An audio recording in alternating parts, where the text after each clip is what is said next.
एक समय की बात है। एक जतनपुर नाम के गांव में बागेश्वर नाम का गरीब किसान रहता था। उनके घर में उनकी पत्नी कोमल और उनके 16 साल का लड़का एक साथ रहते थे। बागेश्वर को सिर्फ खेती करने आती थी। उसके अलावा उसने कोई और काम नहीं सीखा था। सही समय पर बारिश न होने की वजह से उसके खेत में फसल ही नहीं होते थे, जिसके कारण परिवार चलाना बहुत कठिन हो रहा था। एक दिन सुनिए जी, आज तो घर में बिल्कुल भी कुछ राशन नहीं है। मुझे तो कुछ समझ नहीं आ रहा कि अब मैं क्या करूं। अरे कोमल, तुम चिंता मत करो, मैं कुछ करता हूँ। बस इतना कह के बागेश्वर घर से चला जाता है। रास्ते में हे राम, ये कैसा समय आ गया है प्रभु। मेरे घर में राशन का एक दाना तक नहीं है।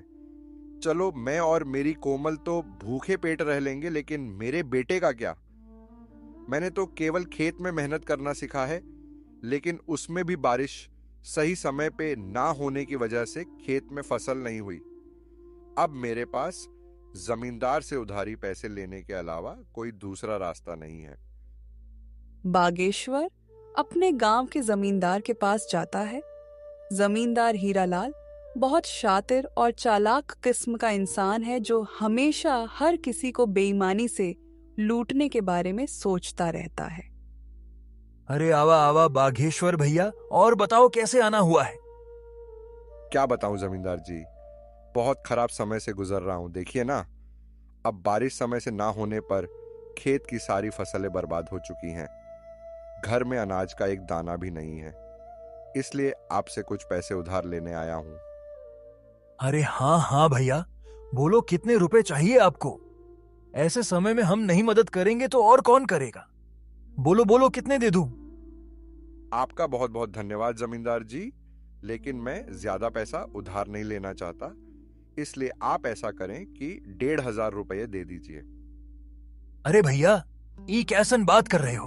भला 10 से 12 हजार रुपए तो लो। क्या पता आगे चल के कब बरसात होगी और कब समय बदले। जमींदार मन में सोचने लगता है। अरे ससुरा, तुम लोग इतना कम कम पैसा लोगे तो मैं कैसे कमाऊंगा। ज्यादा लोगे तभी है ना, हमें ज्यादा ब्याज मिलेगा। यहाँ बागेश्वर भी सोचने लगा। आखिर अब मैं क्या करूं। वैसे ये कह तो ठीक ही रहे हैं, पता नहीं कब भगवान की हम जैसों पर दया होगी। एक काम करता हूं, 10,000 ले लेता हूं। अच्छा ठीक है, तो जमींदार भाई 10,000 पे कितना तक ब्याज लेंगे आप। देखो बाघेश्वर भैया, 10,000 के 10% प्रति महीना। लेकिन आप तो अपने ही आदमी हैं, आपस में क्या धंधा करें। चलो आप 8% दे देना। हे भगवान, 8% प्रति महीना तो हमारे लिए बहुत ही ज्यादा ब्याज है। ले तो लेंगे, लेकिन चुकाएंगे कैसे। अगर नहीं लूंगा तो मेरा बेटा नकुल भूखा ही रहेगा। चलो ले ही लेता हूं। अगर भगवान की यही मर्जी है तो यही सही। अरे बाघेश्वर भैया, क्या हुआ, क्या सोच रहे हैं। ब्याज के बारे में तो नहीं सोच रहे हैं। हाँ जमींदार भाई, इतना ब्याज कैसे।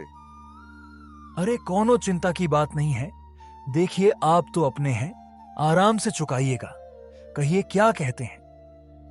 अच्छा ठीक है, दे दीजिए। बागेश्वर उस जमींदार से 10,000 रुपए उधार लेके चला जाता है। चलो अब जल्दी जल्दी बाजार से राशन और नकुल के लिए कुछ खाने को ले लेता हूं। आज मेरा बेटा तो खुश हो जाएगा। बागेश्वर जल्दी जल्दी बाजार से सामान लेके घर के लिए वापस हो जाता है। घर पहुंचते ही कोमल बागेश्वर के हाथ में सामान देखकर खुश हो जाती है और कहती है, अजी, ये सामान पैसे कहाँ से मिले जी। देखो कोमल, मुझे पता है तुम मुझ पर गुस्सा करोगी, लेकिन मेरे पास और कोई चारा भी नहीं था। मैं समझ गई जी, आपने किसी से उधारी पैसे लिए होंगे। पर कोई बात नहीं, मैं भी वही सोच रही थी। लेकिन ऐसे समय में गांव में किसी के पास देने के लिए पैसे नहीं हैं। तो क्या आप जमींदार से उधारी पैसे लेके आए हो? हाँ कोमल, लेकिन तुम चिंता मत करना, भगवान के घर देर है अंधेर नहीं। अभी इस वक्त मेरे बेटे से बढ़ के और कुछ नहीं है। हाँ, आप कह तो सही रहे हो, लेकिन वह जमींदार बहुत चालाक और बेईमान है। वह बहुत ज्यादा ब्याज लेता है और समय पे पैसे ना देने पर खेत या घर छीन लेता है। आपने कितने रुपए उधार लिए? मैंने तो 1,500 ही मांगे थे, पर उसने कम से कम 10,000 या उससे ऊपर लेने बोला, इसलिए मैंने 10,000 ले लिए। सुनो ना कोमल, अब मेरे बेटे के आने का टाइम हो गया है। मैंने ये कुछ सामान लाया है, जाओ सबके लिए कुछ अच्छा सा बना दो। जी, आज तो मेरा बेटा खुश हो जाएगा। इतना कह के कोमल रसोई में चली जाती है। कोमल ने बहुत ही स्वादिष्ट खाना बनाई। खाने की खुशबू पूरे घर में महक रही थी। वाह कोमल, तो अपने बेटे की मनपसंद खीर बना रही हो। दोपहर में नकुल घर आ जाता है। अपना पसंदीदा खाना देखकर वो बहुत खुश हो जाता है। बड़े दिनों बाद बागेश्वर के परिवार में आज सभी के चेहरे पर खुशी थी। माँ, खाना तो बहुत बहुत ज्यादा स्वादिष्ट था। आज तो सच में माँ, मजा आ गया। अच्छा पापा, मेरे दोस्त सोमनाथ ने आज मुझे बुलाया है। कह रहा था कि आज वो मुझे अपने पापा से मिलवाने वाला है, इसलिए मैं वहां जा रहा हूं। 1-2 घंटे में वापस आ जाऊंगा। ठीक है बेटा, जाओ, लेकिन संभल के जाना और संभल के आना, ठीक है? हाँ पापा, आप फिक्र मत करो, मैं अच्छे से जाऊंगा और अच्छे से आऊंगा। इतना कह के नकुल घर से निकल जाता है।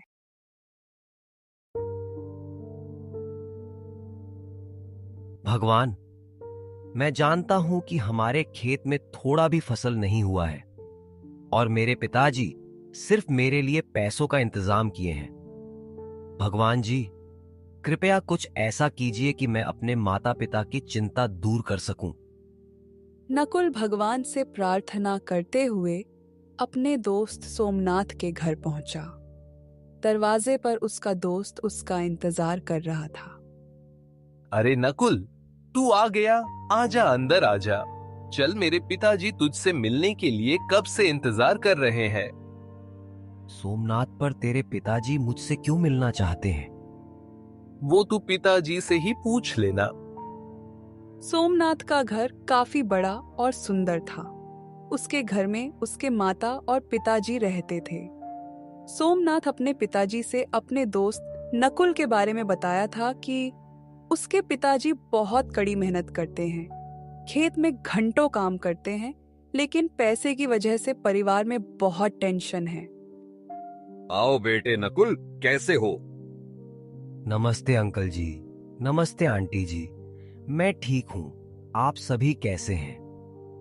खुश रहो बेटा, हम सब भी बहुत अच्छे हैं। जगदीश, नकुल 9-10 मिनट ऐसे ही उसके और उसके माता पिताजी के बारे में बातें करते हैं और फिर बेटा नकुल, तुम तो बहुत स्मार्ट लड़के निकले। बेटा, कल से तुम दोपहर में स्कूल से आके खाना खा के यहाँ चले आना। जी अंकल, मैं आ तो जाऊं, लेकिन घर पर भी थोड़े बहुत काम होते हैं। देखो बेटे नकुल, पहले तो तुम ये टेंशन वेंशन छोड़ो। हाँ, एक काम करना, नहीं रहने दो। कल मैं खुद ही तुम्हारे घर आऊंगा। तुम्हारे घर तुम्हारे पिताजी से भी मिल लूंगा और तुमसे भी, ठीक है? जी अंकल, ठीक है। अच्छा, तो मैं अब चलता हूं। ठीक है बेटा, ध्यान से संभल के जाना। जी अंकल, मैं एकदम संभल के जाऊंगा। उतने में सोमनाथ की मम्मी बोली, बेटा नकुल, ये लेते जाओ, घर पे खा लेना। नहीं आंटी, इसे मैं नहीं ले सकता। अरे बेटा, ले लो। देखो तुम्हारी ममता आंटी ने कितने प्यार से दिया है। नकुल वह थैली ले लेता है, पर उसे समझ नहीं आता कि सोमनाथ के पिताजी उसके पिताजी से क्यों मिलना चाहते हैं। जगदीश अंकल तो बहुत अच्छे हैं, उन्होंने मुझसे कितने प्यार से बात किए, और आंटी भी बहुत अच्छी हैं, उन्होंने मेरा कितना ख्याल रखा, पर वो मेरे पिताजी से क्यों मिलना चाहते हैं। यही सब सोचते हुए नकुल घर पहुंचा और उसने सोमनाथ के माता और पिताजी के बारे में बताया। देखो कोमल, हमारे नकुल को कितना अच्छा दोस्त मिला है। चलो बेटा, ठीक है, तो कल आएंगे सोमनाथ के पिताजी। हाँ पिताजी।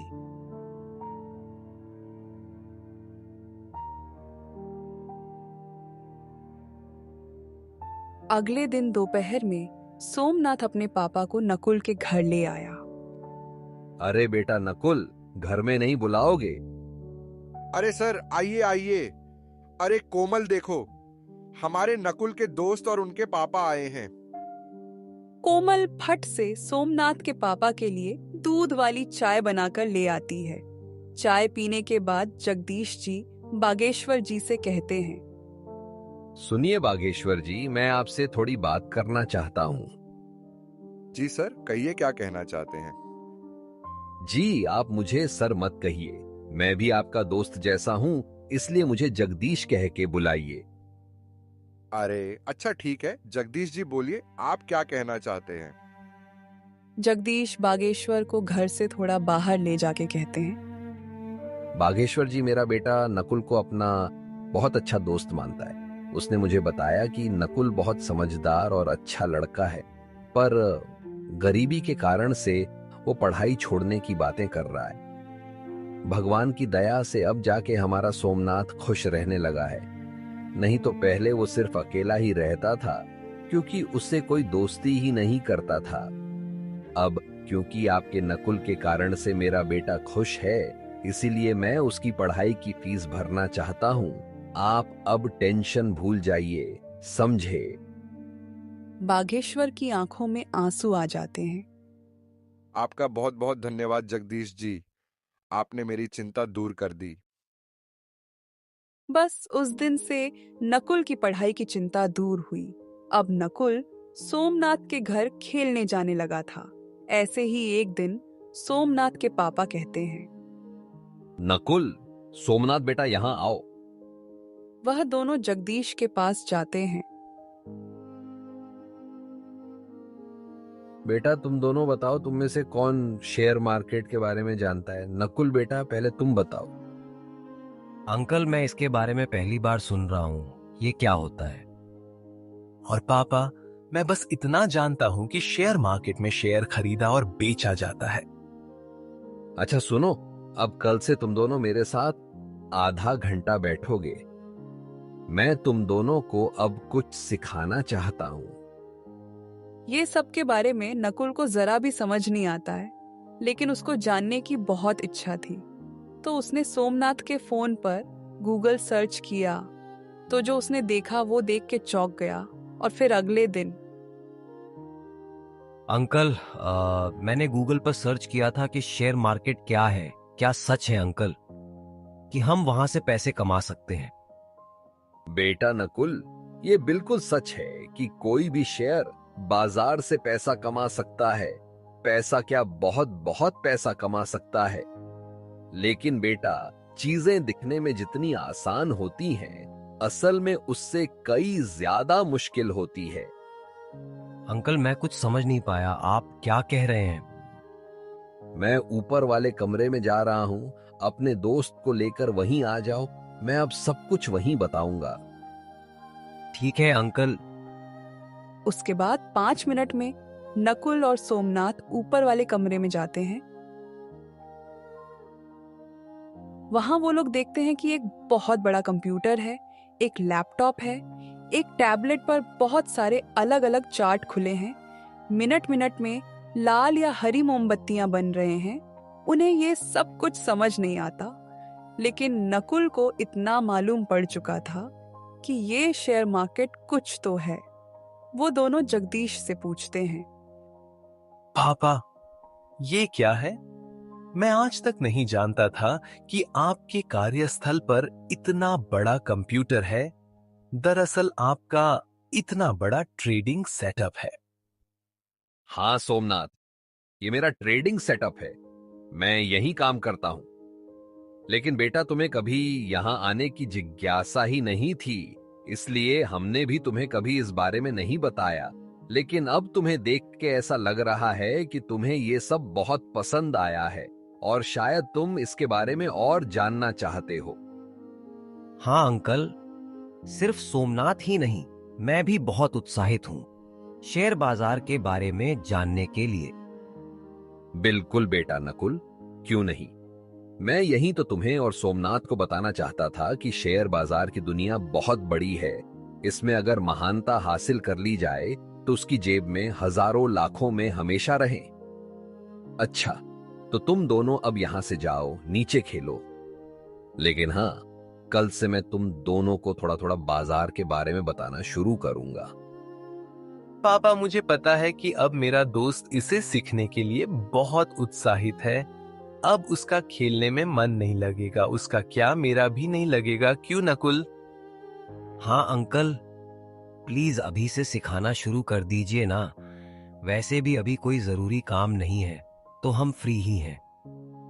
बच्चों की अंदर की ये जिज्ञासा देखकर जगदीश मन ही मन खुश हो जाते हैं। लेकिन बेटा, इसे सिखाने के लिए मुझे सोचना पड़ेगा कि शुरुआत कैसे और कहां से करूं। इसलिए शुरुआत तो कल से ही होगी। लेकिन अब तुम दोनों इतना कह रहे हो तो थोड़ी बुनियादी बातें बता ही देता हूं। जगदीश जी उन्हें एक जगह बिठाते हैं और कहते हैं, बेटा सुनो, पहली बात अच्छे से समझो कि शेयर मार्केट क्या है, यानी इंग्लिश में व्हाट इज शेयर मार्केट। तो ये एक इंटरनेट पे ऐसा जगह होता है जहां दुनिया के हजारों लाखों कंपनियां एक जगह पर रजिस्टर्ड होती हैं। यहां सभी कैटेगरीज की कंपनियां होती हैं, टेक्नोलॉजी से लेके बैंक तक। यहाँ पे सामान जैसे कमोडिटी कहते हैं, जिनमें गोल्ड, सिल्वर, क्रूड ऑयल और भी चीजें होती हैं। बस उस दिन जगदीश जी नकुल सोमनाथ को बस यही कुछ बेसिक बातें बताते हैं। लेकिन नकुल रात में भी स्टॉक मार्केट के बारे में सोचने से खुद को नहीं रोक पाता। वो हमेशा सोचते रहता है कि हे भगवान, आपका और जगदीश चाचा का लाख लाख धन्यवाद। आखिरकार मुझे एक ऐसा चीज पता चल गया जहां से मैं अपने परिवार को इस गरीबी से बाहर निकाल सकता हूं। मैं अपनी जी जान लगा दूंगा इसे सीखने में। बस आप मेरा साथ मत छोड़िएगा। घर के एक कोने से नकुल की माँ कोमल देखती है और वो बागेश्वर से जाके कहती है, हाजी सुनिए। हाँ, क्या हुआ कोमल, क्या बात है? आज हमारा नकुल कुछ परेशान सा नहीं लग रहा? देखिए ना, कब से करवटें बदल रहा है। हाँ कोमल, तुम ठीक कहती हो, चलो जाके पूछते हैं।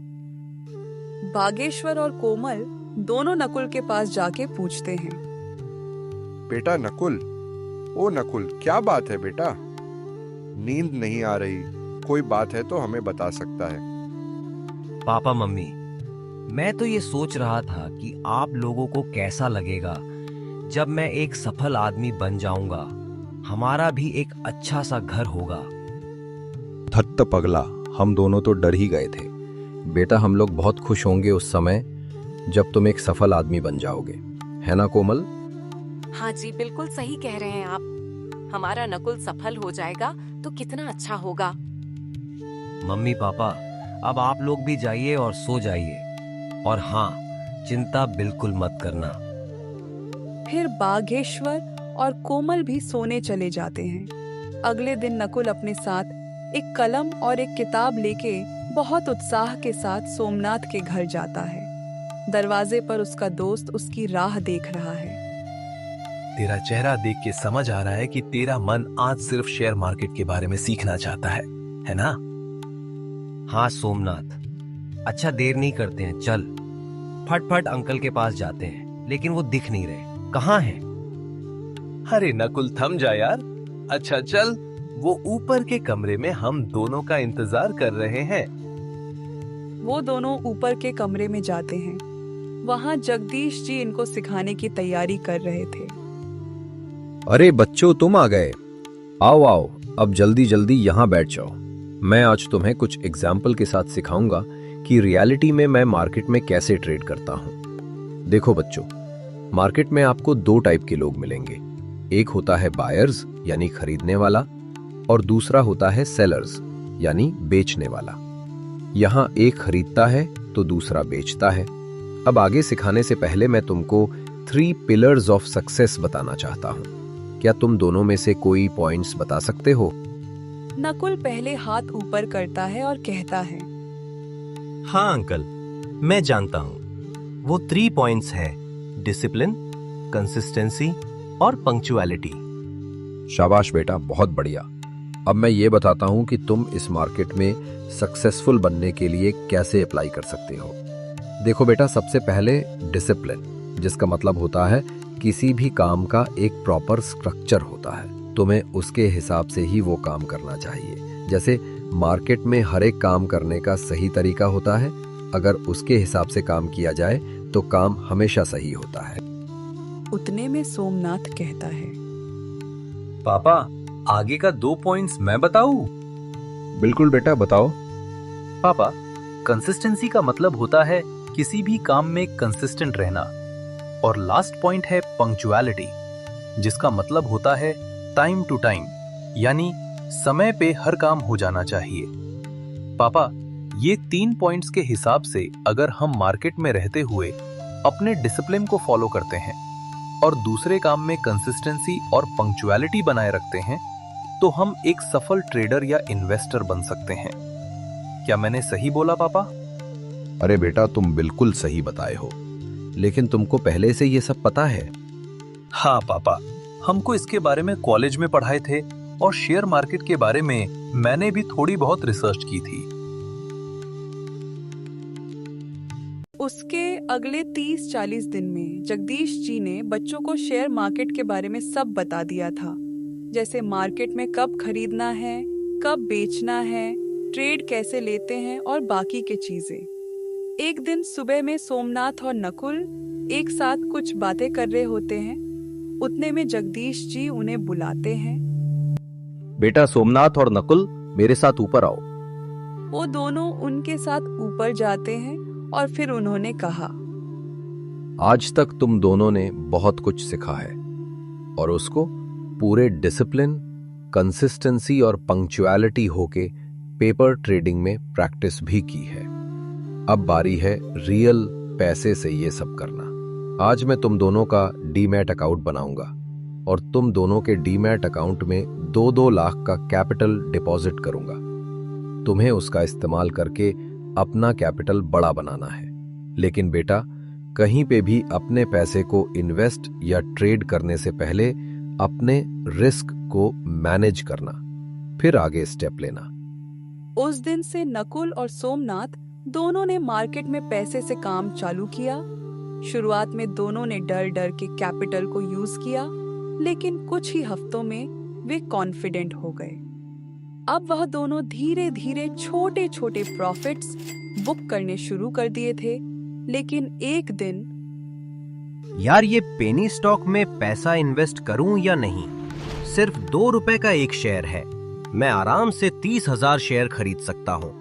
1-2 रुपए भी बढ़ गया तो बहुत अच्छा प्रॉफिट होगा। यहाँ नकुल ने गलती की। उसने कंपनी के बारे में रिसर्च नहीं किया।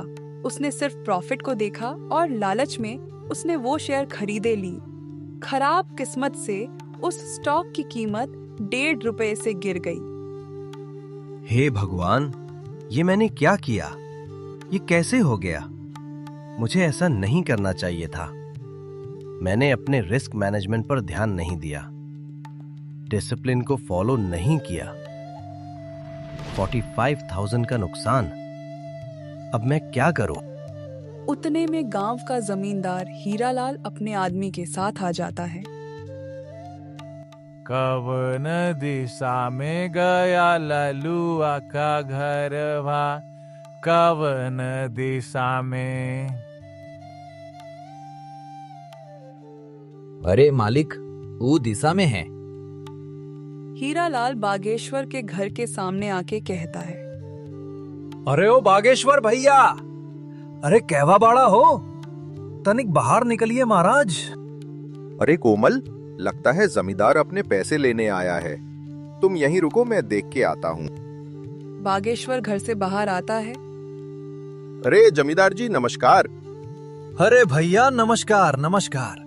बागेश्वर भैया, हम कह रहे थे कि पैसवा कब दीजिएगा?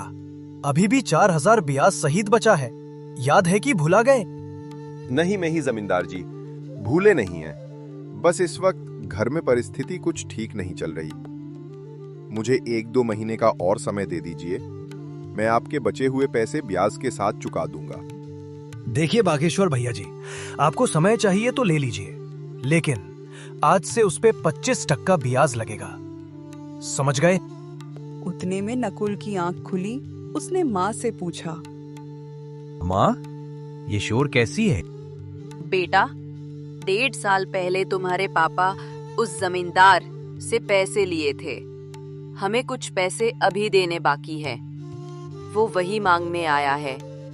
नकुल घर से बाहर आता है और जमींदार से कहता है, प्रणाम जमींदार जी। अरे खुश रहा बचवा, हमेशा सम्मानित जीवन जियोगे तुम। तनिक अपने पिताजी से कहिए हमरा पैसा लौटा दे जल्दी से। नकुल अपनी जेब से मोबाइल निकालता है और कहता है, कहिए जमींदार जी, आपके ब्याज सहित कितने रुपए हुए हैं? हाँ बबुआ, तुम दोगे का बताओ। हाँ कहिए, कितने हुए? ए जी सुनो, हमको जरा डायरिया दो, जरा चेक ना करना पड़ेगा। जमींदार डायरी में देखता है और कहता है, देखा बबुआ, आपके 4,000 रुपया पर 8% ब्याज के साथ 1.5 साल का होता है, सिर्फ 4,576 रुपया। आप अकाउंट नंबर बोलिए, मैं अभी पूरे पैसे आपके अकाउंट में ट्रांसफर कर देता हूँ। हीरालाल अपना अकाउंट नंबर बताता है। नकुल ब्याज सहित पूरे पैसे उसके अकाउंट में ट्रांसफर कर देता है। मैसेज आने के बाद जमींदार वहां से चला जाता है, लेकिन यहाँ बागेश्वर को समझ नहीं आ रहा था कि नकुल के पास पैसे कहाँ से आए। तो उसने नकुल से पूछा, ए नकुल बेटा, ये तुम कैसे किए? हमारा मतलब है कि तुम्हारे पास इतने पैसे कहाँ से आए? इतने में कोमल कहती है, अरे क्या हुआ जी? मम्मी पापा, देखिए आप दोनों शांत हो जाइए। अब आपका लड़का इंटरनेट की मदद से पैसे कमा रहा है। बस वहीं से कुछ पैसे बचा कर रखे थे तो वही दे दिए, समझे पिताजी? अब आप बस चिंता मुक्त हो जाइए। ये तुम क्या कह रहे हो? ऐसा भी भला होता है क्या? इंटरनेट से कैसे कोई पैसा कमा सकता है? पापा, जगदीश अंकल मुझे और सोमनाथ, हम दोनों को शेयर मार्केट में काम कैसे करते हैं सिखाए थे। बस मम्मी पापा वहीं से हम थोड़े बहुत पैसे कमा रहे हैं। लेकिन अब आप लोग अपने सपने सजाने शुरू कर दीजिए, क्योंकि अब हमारा भी समय बदलने वाला है। ये सुन के कोमल और बागेश्वर दोनों ही बहुत खुश होते हैं। अगले दिन जब नकुल जगदीश जी से मिला तो उसने बहुत ही नरम आवाज में उनसे कहा। उसकी आंखों में थोड़े बहुत आंसू भी थे। अरे नकुल बेटे, इसमें कोई बड़ी बात नहीं बेटा, ऐसा होता रहता है। लेकिन जब तुम अपने आप पर कंट्रोल रखोगे, वो 3 पॉइंट्स को जितना फॉलो करोगे, तुमसे ये सभी गलतियां उतनी ही कम होंगी और तुम्हारा पोर्टफोलियो उतना ही बड़ा होगा, समझे ना बेटा? इसलिए अब ये सब भूल जाओ, ठीक है? और जितने पैसे बचे हैं उतने से ही फिर शुरुआत करो। ऐसा सुनने के बाद नकुल को थोड़ा अच्छा लगता है और वो उस दिन से कहीं भी अपने पैसे को इन्वेस्ट या ट्रेड करने से पहले बहुत अच्छी तरह से सोचता है। ऐसे करते करते 6 महीने बीत जाते हैं। अब सोमनाथ का 2 लाख रुपया अब 9 लाख और नकुल का 2 लाख 7.5 लाख बन चुके थे। एक दिन रात में नकुल ऐसे ही न्यूज पढ़ रहा था, तभी उसने एक बिटकॉइन के बारे में आर्टिकल पढ़ा और फिर वो सोचने लगता है। ये आर्टिकल पढ़ने के बाद मार्केट में बिटकॉइन का दाम गिरेगा और बहुत से लोग जिनके पास पहले से बिटकॉइन होंगे वो बेचेंगे, जिसके कारण से बिटकॉइन का वैल्यू बहुत कम हो जाएगा। अभी एक बिटकॉइन का वैल्यू 19,500 रुपए है। चलो, जैसा होगा हम उस हिसाब से रिस्क को मैनेज करते हुए काम करेंगे। चलो, अभी सो जाता हूं। अगले दिन सुबह में, सुनो माँ, मैं सोमनाथ के यहाँ जा रहा हूँ। सुनो बेटा, वही टेबल पर मैंने खीर डब्बे में पैक करके रखे हैं, अपने दोस्त के लिए लेते जाना। जी मम्मी, मैं ले जा रहा हूँ। और हाँ, संभल के जाऊंगा और संभल के वापस आ जाऊंगा। उस दिन वो सोमनाथ और जगदीश जी से उस समाचार के बारे में बात करता है और फिर जगदीश जी कहते हैं, बेटा नकुल, मुझे अच्छा लगा कि तुम अब सोचने के बाद डिसीजन लेते हो। देखो बेटा, तुम्हें जो सही लगे वैसा ही करना। उसी दिन शाम को ये न्यूज का असर मार्केट पर दिखने लगता है। सभी लोग पैनिक में अपने बिटकॉइन बेचने लगे हैं। रात में करीब 10 बजे के आसपास उसकी कीमत 68% से गिर गई। अब एक बिटकॉइन की कीमत 6,240 रुपए थी। नकुल ने पिछले कुछ महीनों से छोटे छोटे प्रॉफिट बुक किए थे। रिस्क लेने के लिए तैयार था, इसलिए उसने रात में 40 बिटकॉइन खरीद लिए और फिर सो जाता है। अगले दिन वो अपने पापा के साथ खेत में काम करने जाता है। वहाँ वो उनके साथ काम करता है। वो भविष्य के बारे में सोचने लगता है, कैसे वो अपने गांव के किसानों की मदद कर सकता है। 3.25 महीने बीत जाते हैं और फिर एक दिन 2-3 महीने बीत चुके हैं। जरा बिटकॉइन देख लूं कैसा चल रहा है। वो देखकर चौंक जाता है। उसने देखा कि एक बिटकॉइन का दाम पिछले 1 महीने में जहाज जैसा ऊपर उठा है। उस दिन एक बिटकॉइन की कीमत 3.5 लाख रुपए थी। 40 बिटकॉइन के हिसाब से 1,40,00,000 का प्रॉफिट दिख रहा था। वो अपने मम्मी पापा का आशीर्वाद लेता है, लेकिन उनसे कुछ बताता नहीं है कि क्या हुआ है। जैसे ही वो जगदीश जी से मिलता है, वो और सोमनाथ समझ जाते हैं। नकुल, मैं और पापा समझ गए। तेरे चेहरे की खुशी देख के बता सकता हूँ कि बड़ा प्रॉफिट बुक किया है। भाई, यहाँ मेरा दिल 180 का रफ्तार पकड़ लिया है। मैंने जैसे ही देखा यहाँ चले आया। क्या हुआ बेटा, तुमने अभी बुक नहीं किए हो? नकुल अपने मोबाइल में प्रॉफिट दिखाता है। जगदीश जी और सोमनाथ दोनों चौंक जाते हैं। अरे वाह नकुल बेटे, 1,40,00,000 का प्रॉफिट, इतना तो मेरा और सोमनाथ का मिला के भी नहीं होगा। हम तुम्हारे लिए बहुत खुश हैं। अरे वाह मेरे दोस्त, अब आगे क्या सोचा है तूने? अंकल, मैं सोच रहा हूँ कि 30 बिटकॉइन का प्रॉफिट बुक कर लूं और बाकी के 10 को होल्ड करूं। ये तो बहुत अच्छी बात है बेटे। अब चलो तुम्हारे मम्मी पापा को खुशखबरी देते हैं। इतने में सोमनाथ की मम्मी आ जाती हैं और कहती हैं, अरे कौन सी खुशखबरी की बात हो रही है? वो सभी नकुल के लिए बहुत खुश होते हैं और मिठाई का डब्बा लेके उसके घर पहुंचते हैं। दरवाजे पे कोमल उन सबको आते हुए देखती है। वो सबने उनको जो भी हुआ उसके बारे में बताते हैं। क्या बात कर रहे हो जगदीश जी? अरे सुनती हो कोमल, अब हमारा बेटा करोड़पति बन गया है। सब बहुत खुश हो जाते हैं। नकुल और सोमनाथ ने मिलके गांव में सोलर पैनल लगवाए और बोरिंग करके उसमें पावर मशीन लगवाते हैं, जिसकी वजह से अब गांव के किसानों की पानी की चिंता खत्म हुई। अब वो गांव के हर आदमी को बताते हैं कि पैसे सिर्फ खेती में काम करने से नहीं, दिमाग से भी कमाए जा सकते हैं। इसलिए अपने बच्चों को जरूर पढ़ाएं।